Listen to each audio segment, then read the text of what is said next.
At Thanksgiving, my sister discovered I had $12 million and my family demanded I give it to her, claiming she deserved it more. Hello everyone, before we begin today's video, I need your help. We've noticed that the channel is losing traction, and subscribing is one of the best ways you can help us. It's quick, free, and allows us to continue bringing you great content. Your support means everything. Let us keep this channel growing collectively. Thank you very much. Now, let's begin the video. Using a throwaway for obvious reasons, with certain specifics modified to preserve anonymity. So I'm Sarah, 38, female, and I need to get this off my chest. Do you know those family dynamics in which one child can do no wrong while the other appears to be invisible? Yes, welcome to my life. Everything was very typical until I was 8. I was an only kid, and while my parents were not particularly warm and fuzzy, they were present, I suppose. Mom would help me with my homework, and Dad would occasionally take me fishing on Lake St. Clair. We weren't the Brady Bunch, but we were fine. Then came the night that would change everything. I recall my Aunt Kelly showing up at 2 a.m. and telling me to pack a suitcase because Mom was in the hospital. My sister, Rachel, was on her way, but something was wrong. She wasn't meant to arrive for another 2 months. The following few weeks were a flurry of hospital visits and hush chats.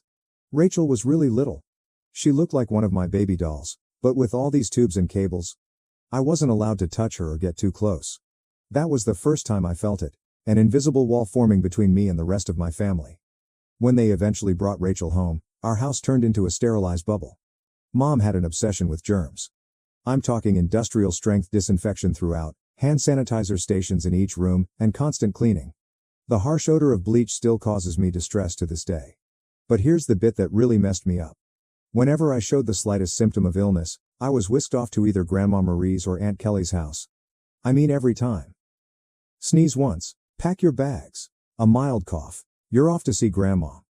At first, I thought it was enjoyable. Grandma Marie would make cookies, and Aunt Kelly had a fantastic collection of Nancy Drew books that I was working my way through. But children are not stupid. After a while, you begin to understand what is actually going on. You are not being sent away on adventures. You are being handled as a threat. As if your entire existence could damage your beloved sister. I tried everything to gain their attention in a healthier manner. Honestly, everything? Got all A's? Mom would scarcely look up from Rachel's most recent doctor's appointment calendar. Won first prize in the scientific fair with a project about renewable energy. Dad just asked if I could store the display board in the garage since Rachel is allergic to cardboard dust. Is this even a thing? The real kicker came when I was 12. For months, I'd been practicing for the school talent show, teaching myself to perform Bridge Over Troubled Water on the piano. I know it's a little too obvious. Rachel had a 99.1 degree Fahrenheit fever on the night of the show. Guess who did not have anyone in the audience? Meanwhile, 2 weeks later, the entire family, including both sets of grandparents, attended Rachel's 15-minute flute recital, during which she essentially killed hot cross buns. Rachel immediately learned how to use the system. By the age of 7, she had outgrown any real health difficulties, but that didn't stop her from performing. Headache? Must remain home from school. Feeling tired? Someone else, guess who, should perform her tasks. Worried about a test? Mom would literally call the school to have the deadline extended. I began spending more and more time in my room, immersed in books about art history and antiques. It's funny how life works out sometimes. My room became my sanctuary, mostly because Rachel claimed she was allergic to my lavender air freshener, so it was the only place she wouldn't go. Do you know what is actually wrong? When she pretended to be sick, a part of me felt grateful. At the very least, I'd be taken to Grandma Marie's, where someone would ask about my day or be interested in what I was about. Grandma was the one who sparked my interest in vintage jewelry. She had an incredible collection of costume pieces that she let me organize and catalog. I suppose I should have regarded it as prophetic. The worst thing wasn't even the clear favoritism. It was how they rewrote history to excuse their actions. Rachel just needs more attention because she had such a rough start. Sarah's always been so independent. Sarah understands that her sister has special needs. Number I did not comprehend. I was a child who didn't understand why having a good immune system made me less deserving of love. Looking back, I can see how these years shaped me. The persistent message that I was somehow unsafe or inconvenient to be around doesn't just go away. But hey, at least it taught me to be self-sufficient. When no one checks your homework or cares about your triumphs, you quickly learn to be your own cheerleader. High school, the majority of people either loved or loathed it. Me, I regarded it as a ticket out. While Rachel was establishing her drama empire in middle school, I was laying the groundwork for my own escape. And let me tell you, Nothing inspires you to accomplish more than knowing that no one will do it for you. Remember how I said I spent hours sorting Grandma Marie's jewelry collection? That taught me a valuable lesson: the need for systematic organization and attention to detail. In high school, I approached everything with the same perspective. My desk at home resembled something out of an organization magazine: color-coded notes, meticulously organized study plans, and everything had its place. Rachel teased me about it, calling me Rain Man. Very great, sis. But here's the thing about being invisible: no one is monitoring your failures or successes. So do whatever the heck you want. I joined every club that would not interfere with my part-time employment at Carson's Diner. Thank you to Carol, the owner, for remembering my birthday when my own parents had forgotten. Debate team? Check. Who is the National Honor Society president? Check. Who is the editor-in-chief of the school newspaper? Check. The debate team was when I truly found my voice. There's something quite rewarding about shattering someone's argument while maintaining complete composure. It also taught me how to negotiate, which I didn't realize at the time but would be useful later. I've won states twice. Rachel had major soccer games, therefore my parents were unable to attend both competitions. She was on the C team, did not even play. The game changer the junior year was when things truly became interesting. I took the SAT and received a flawless score. Not like, oh, pretty good, perfect. I mean, perfect. 1600. You know how many people receive that? Less than 1%. I remember staring at the results screen for almost 20 minutes, convinced it was an error. I rushed home to tell my parents. I realized this is stupid. Mom was in the kitchen assisting Rachel with her English homework. The conversation went something like this. My reaction: Mom. Look, I got a perfect SAT score. Mama. That's nice, honey, but can you keep it down? Rachel's trying to concentrate. She has a big test tomorrow. Rachel, you're correct. Yeah, some of us actually have to study, Miss Perfect. She said. Rachel, sweetie, don't stress. You're just a different kind of learner. I still have the hard copy of those SAT results someplace. Never got pinned on the fridge. But Rachel's C+ in English? That infant received primo refrigerator real estate, complete with a "we're so proud of you" magnet. College applications. The college application procedure was interesting. I applied to 15 schools without informing anyone. I wrote all of my own essays, gathered my own recommendations, and handled all of the financial assistance paperwork myself. My guidance advisor, Mr. Chen, was the true MVP. My parents were too busy to help me with the FAFSA, so I stayed late after school. Then acceptances began to arrive. Harvard, Yale, Princeton, Michigan, and each one comes with a scholarship offer.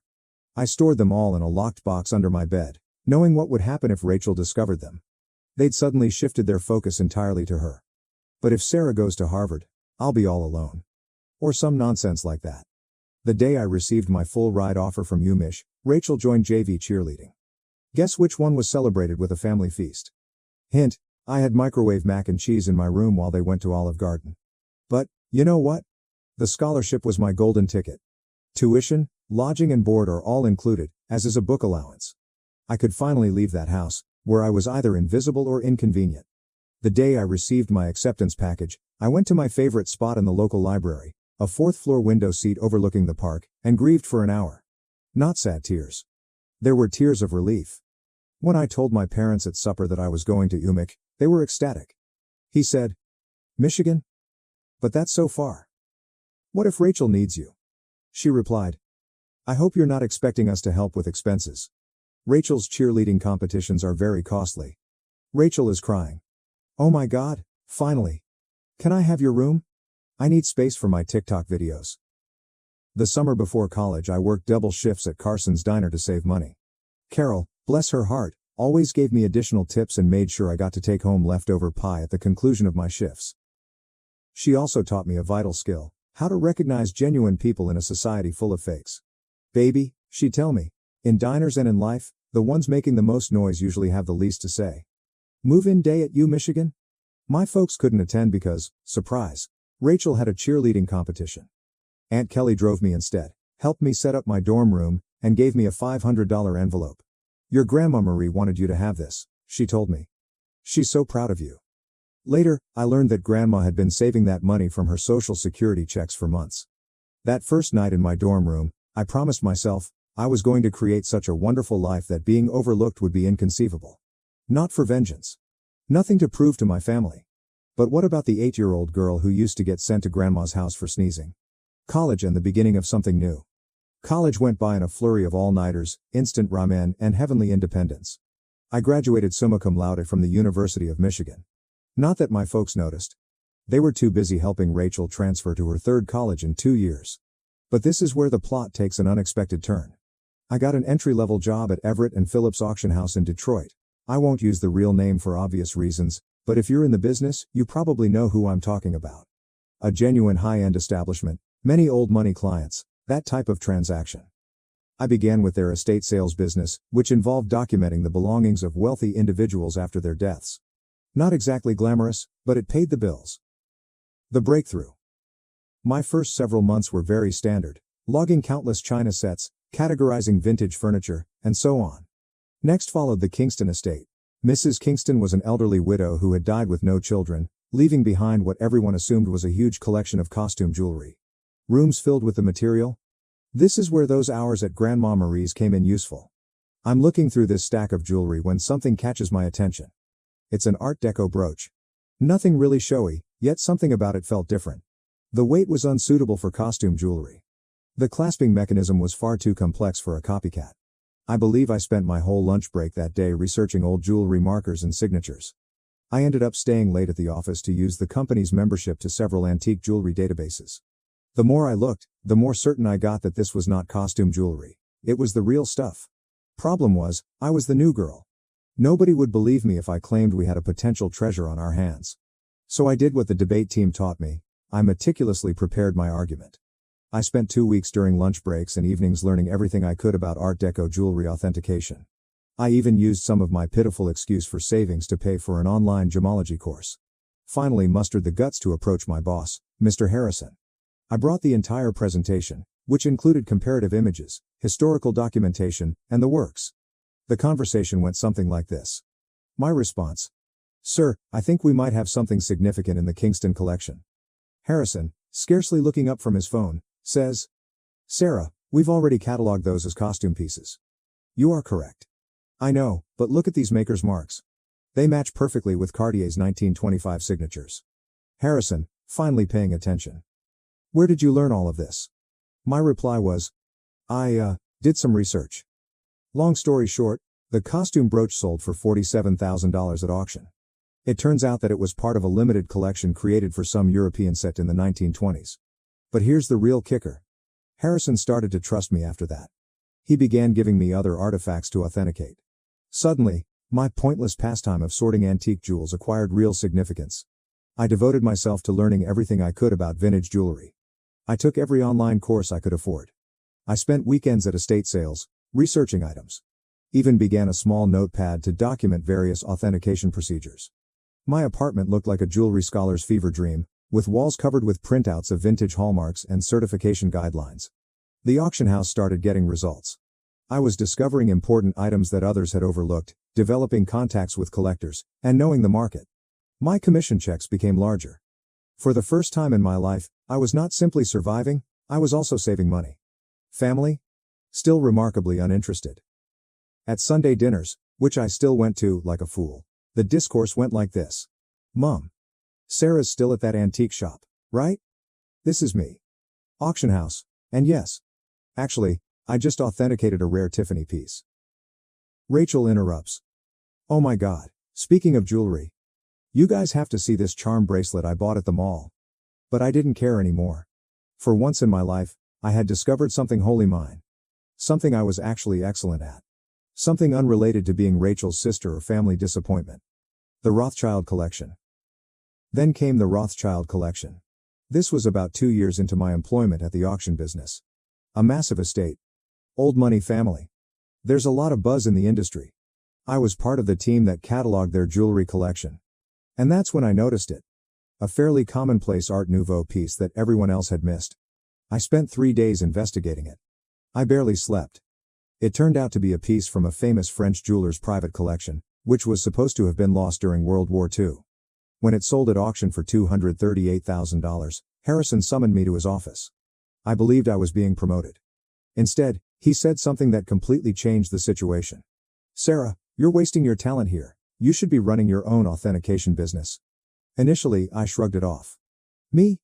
Start a business? With what money? However, the notion took root.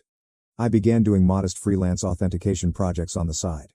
Word spread that I had a terrific site. Private collectors began contacting us directly. One night, I was sitting in my modest apartment, surrounded by jewelry manuals and authentication tools that I had gradually accumulated, when I had an epiphany. This is something I could actually do. I could create anything on my own. So I did what any reasonable person would do. I took out a large debt against my car. I emptied my savings account. I rented a small office space in a less desirable area of town. People believed I was insane. Perhaps I was. I transformed a storage room above a Chinese restaurant that was about the size of a college dorm room. The rent was low because it always smelled like Kung Pao chicken, and the Wi-Fi only functioned if you sat in the corner by the window. But it was mine. The struggle. The first few months were interesting, and by interesting, I mean scary. I'd awaken at 4 a.m. with cold sweats, calculating how many months till my savings ran out. Loan payments felt like a rope around my neck. My office furnishings comprised of, I purchased a card table from Goodwill. A chair I literally found on the curb. Don't worry, it was thoroughly cleaned. However, in the world of high-end jewelry, reputation and contacts are everything. And my experience at the auction house provided me with both. I started small by doing authentication work for local antique dealers. My fees were lower than the larger organizations, but my attention to detail was becoming known. Word spread. 6 months later, a watershed moment occurred. A dealer I had dealt with at the auction house inquired about a collection of Victorian-era brooches. The owner requested confirmation before selling. It turned out to be a massive collection, with pieces from 3 generations of families. I worked on it for 2 weeks straight, rarely sleeping and documenting everything. I discovered 2 extremely rare pieces that had been misinterpreted as later replicas. The owner was so delighted with my detailed analysis that she not only paid my fee, but also offered me a 10% commission when the piece sold. Was that a commission? $86,000.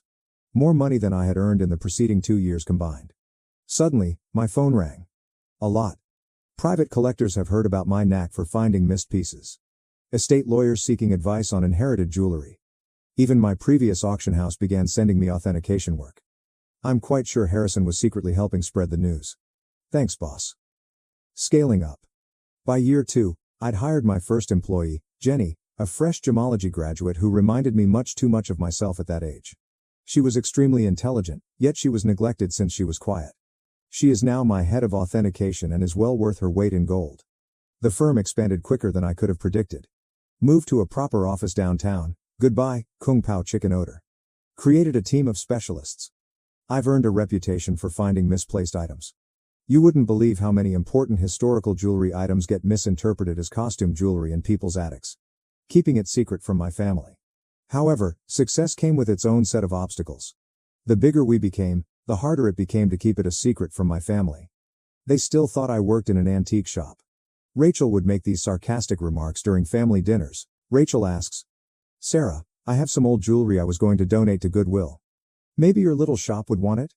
Me, having just authenticated a $1.2 million Fabergé item that morning. Sure, I'll look into it. Mom continues to introduce me to everyone as, my other daughter. She works with old jewelry or something. Meanwhile, I was quoted in Forbes, luckily under my company name, and we had recently built our 3rd office. What's strange about it? Keeping the secret became almost enjoyable. Like this private joke with myself. I'd sit at Sunday dinner in my Target discount outfit, really Chanel, listening to Rachel speak about her entry-level marketing job, knowing I'd just closed a deal for more than her annual income. I even started playing tiny games with myself, such as wearing authentic Harry Winston pieces to family gatherings and seeing whether anyone noticed. They never did. Rachel once spent 20 minutes showing off her expensive $200 Michael Kors watch. I was wearing a vintage Patek Philippe that cost more than her automobile. Managing growth. However, the real challenge was managing growth. By year 5, we'd established offices in Detroit, Chicago, and New York. I spent more time on airplanes than in my own bed. We built a reputation for discretion. It turns out that many wealthy people want their jewels verified without the rest of the world knowing. The money was enormous. For example, we needed to hire a large team of financial advisors. Nonetheless, I maintained a relatively modest lifestyle. I purchased a nice, but not flashy house in a desirable neighborhood. I drove a high-end, but not obvious car.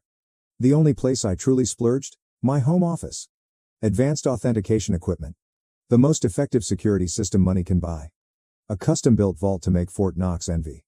What's with the irony? They believed I was being frugal by aiding them. Mom would remark things like, "It's so sweet of Sarah to help out. She must be eating nothing but ramen to manage it." Meanwhile, I had just validated a collection, which earned me a commission greater than their mortgage. You know what's strange about success? The more you have, the more difficult it is to explain to others who have always perceived you as inferior. It's like explaining color to someone who has only seen black and white. They lack the necessary context. By this stage, my company was doing really well.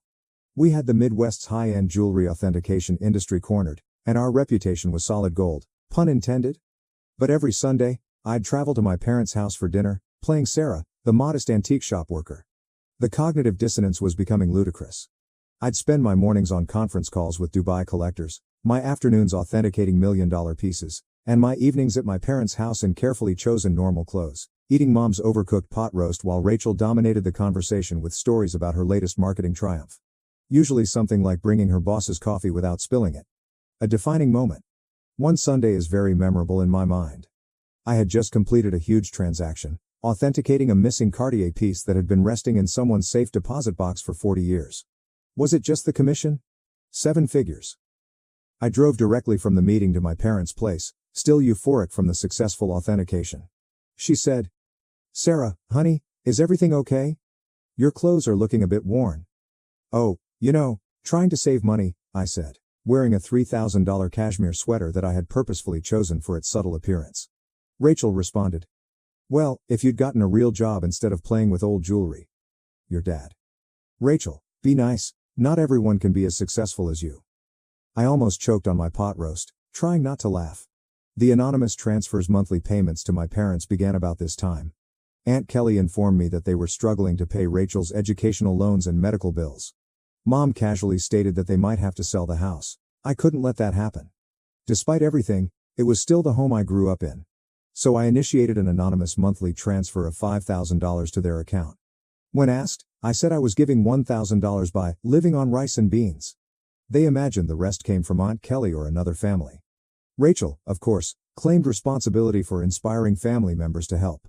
Watching Rachel spend my money. The money was helpful, but it also had unexpected consequences. My parents began treating me with a strange combination of sorrow and patronizing pride. As if I were some kind of noble poverty case, sacrificing everything to support the family. Meanwhile, Rachel's spending became more extravagant. She'd arrive for dinner with new expensive bags, claiming they were outlet finds. They weren't. I can recognize a genuine Gucci at 20 paces. She began taking extravagant vacations and bragging on Instagram about her fortunate life. I'm very convinced she used my support money for shopping sprees. However, I remained silent. The irony was simply wonderful. The MBA drama. Then came the college fund drama. Rachel revealed that she wants to return to school for her MBA. Another private university, of course. Only the best for the golden child. Mom contacted me in tears, explaining how they couldn't afford it. I say, maybe Rachel could look at state schools? They have good programs too. My mother. Oh honey, you don't understand. Your sister needs to maintain certain standards. But, speaking of assisting, may I increase my monthly contribution for a few years? I increased it to $7,000 per month. My accounts were unaffected. But witnessing them compliment Rachel for taking initiative with her education, while presuming I was living on ramen to help out, that stung a little. The actual kicker? I was giving a guest seminar at the same business school Rachel wanted to attend. My family didn't know that. The dean personally invited me to give a lecture on luxury goods authenticity and business growth. I had to come up with an excuse as to why I couldn't attend Sunday dinner that week. My own achievement started to feel like a distinct life. As if I were some kind of corporate superhero with a hidden identity. By day, I was running a multi-million-dollar authentication business. By night, well, on Sunday evenings, I was just Sarah, the disappointed daughter who worked at an antique shop. The breaking point, Thanksgiving. The weight of the untruth was becoming heavier. Rachel made rude remarks about my career on multiple occasions. Each time Mom apologized to her friends for my modest lifestyle. Every time Dad suggested I get a real job. I believe I always knew it would end dramatically. I just didn't expect it to implode so spectacularly on Thanksgiving. It began 2 weeks before the holiday. Mom called, weeping about her back discomfort. She had been diagnosed with a herniated disc, and the notion of cooking Thanksgiving dinner for 20 guests overwhelmed her. Now, I'd like to tell you that I offered to help purely out of goodwill. But really? I became tired of pretending her dried turkey was appetizing. My response: why don't I handle the food this year? I can have it catered. She replied: oh honey, we can't afford a caterer. My response: don't worry about the cost. I've been saving up. Mom, concerned: you're not taking out a loan, are you? I coordinated everything with a high-end catering firm that I use for business gatherings. They do incredible work, the kind of food that makes you wonder why you ever bothered to prepare yourself. It cost more than my folks thought I earned in 2 months, but whatever. Thanksgiving morning dawned, and I was feeling quite good. I had my laptop with me because I needed to monitor a major online auction in Hong Kong. This magnificent Art Nouveau necklace was for sale, and I had a customer who was interested in authentication if they won the bid. The lunch arrived on schedule, and everything was properly prepared. Rachel, of course, had to respond. Rachel inquired: store-bought stuffing? Really, Sarah, Mom's is so much better. This is from the girl who once set off the smoke alarm while making toast. Mom was apologizing to everyone for not cooking herself, but you could tell they were enjoying the meal. Rachel shut up after tasting the maple-glazed Brussels sprouts, which, by the way, cost more per plate than her weekly grocery budget. I stepped away from supper and dessert to check my laptop. The auction was getting intriguing, and I needed to be prepared in case my client won. I set up in my old bedroom, which Mom had kept the same since high school. In the meantime, Rachel's room had undergone 3 renovations. That's when everything went wrong. I had left my authentication program running, with many tabs open that displayed various accounts and current agreements. Rachel came in without knocking, some things never change, to borrow my phone charger. She saw my laptop screen and realized this was her chance to finally expose how pathetic her older sister was. Rachel, smirking: let's show everyone what Sarah's really been up to. Before I could stop her, she took my laptop and walked into the dining room. The big reveal: picture this: 20 people, including aunts, uncles, cousins, and my parents, filled with gourmet turkey and half drunk on pricey wine, which they mistook for Trader Joe's. Rachel's reaction: time to see what kind of important work Sarah's doing on Thanksgiving. She flipped the laptop around triumphantly, apparently intending to disgrace me with whatever minor antique transactions she assumed I was working on. The room went completely silent. Like, you could hear the fancy clock I got Mom for Christmas ticking silently. She believed it was a reproduction. My screen displayed: current account balance, $12.4 million. Pending authentication contract, $485,000. Recent transaction, $1.2 million. Hong Kong auction, company's quarterly profit report, $4.2 million. Rachel's face shifted through 5 different emotions in 3 seconds. The final one landed somewhere between astonishment and nausea. She actually swayed slightly on her feet. Rachel whispers: this cannot be right. She said: Rachel, honey, what is it? Rachel, voice cracking: She's rich. Sarah's rich. Chaos ensues. If it was possible, the hush deepened even farther. Then Mom began giggling, like, really laughing. She said: don't be silly. Sarah works at that little antique shop. I rose up carefully, straightening out my basic cashmere sweater, which cost more than their monthly mortgage. Me? Yes. Actually, Mom, I own one of the largest jewelry authentication companies in the country. For years. Those antique shop comments? I authenticate pieces worth millions. That little business you never asked about? It has offices in 3 cities. Dad choked on the liquor. Aunt Kelly dropped her fork. Uncle Mike began coughing terribly. Then Mom's laughing transformed into something else.